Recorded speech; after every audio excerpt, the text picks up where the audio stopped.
اللہ تعالیٰ قرآن پاک میں بعض پیش گوئیاں بیان فرماتا ہے۔ اللہ تعالیٰ فرماتا ہے لا یزالون مختلفین، دنیا کے باشندے ہمیشہ باہم اختلافات میں مبتلا رہیں گے، الا من رحم ربک، سوائے ان خوش نصیبوں کے جن پہ تیرا رب رحم کر دے اور وہ کسی نبی یا کسی خلیفہ کے دامن سے وابستہ ہو جائے۔ ایک مقام پہ فرمایا فَأَغْرَيْنَا بَيْنَهُمُ الْعَدَاوَةَ وَالْبَغْضَاءَ إِلَى يَوْمِ الْقِيَامَةِ، ایک جگہ پہ فرمایا أَلْقَيْنَا بَيْنَهُمُ الْعَدَاوَةَ وَالْبَغْضَاءَ إِلَى يَوْمِ الْقِيَامَةِ، کہ ہم نے قیامت کے دن تک یہودیوں اور عیسائیوں کے درمیان باہم بغض اور دشمنی پیدا کر دی ہے۔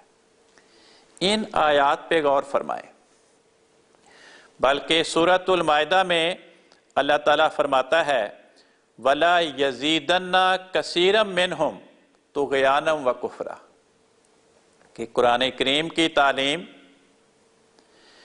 یہ یہودیوں اور عیسائیوں اور اسلام کے دشمنوں میں سے بہت سے افراد کو ہمیشہ سرکشی میں بڑھاتی چلی جائے گی۔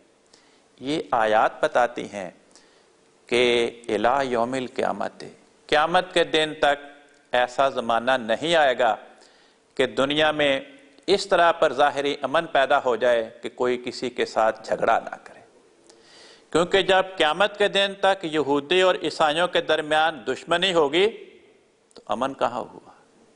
جب ان کے درمیان بغض ہوگا تو امن تو نہیں رہا۔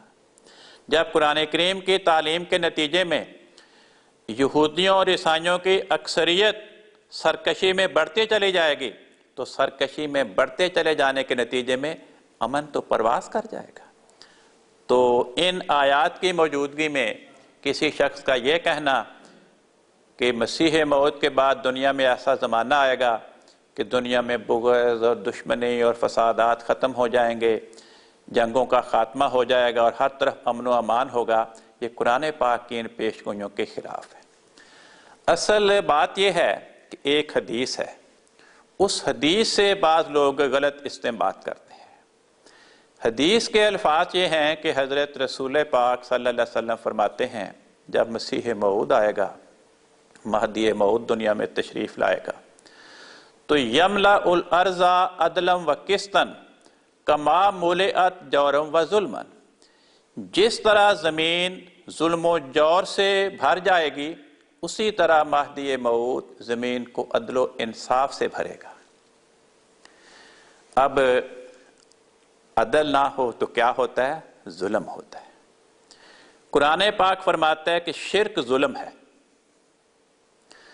تو اس آیت کو سامنے رکھیں تو اس کا مطلب یہ بنے گا کہ جو مسیح موعود آئے گا وہ دلائل کے ساتھ شرک کا کلا کما خطے گا، عیسیٰ پرستی کو توڑے گا دلائل کے ساتھ۔ یہ نہیں کہ شرک کرنے والے افراد کو مار دے گا یا شرک ختم ہو جائے گا، مراد یہ ہے کہ دلائل کے اعتبار سے چنانچہ قرآن کریم میں اس مضمون کو بیان فرمایا۔ اللہ تعالیٰ فرماتا ہے جاء الحق، حق آ گیا، وزہق الباطل، اور باطل بھاگ گیا۔ کس اعتبار سے بھاگا؟ 14 صدیاں ہو گئے اس آیت کے نزول پہ، ابھی بھی اہل باطل کی دنیا میں اکثریت ہے اور اہل حق ان کے مقابل پہ تعداد کے اعتبار سے تھوڑے ہیں۔ تو کس اعتبار سے بھاگا؟ دلائل کے اعتبار سے بھاگا۔ علمی دلائل کے اعتبار سے حق کی فتح ہوئی اور باطل کو شکست ہوئی۔ تو یہی مقصود ہے کہ جب مسیح موعود آئے گا تو وہ دلائل کے اعتبار سے شرک کو ختم کر دے گا، دلائل کے اعتبار سے انہیں ہلاک کرے گا۔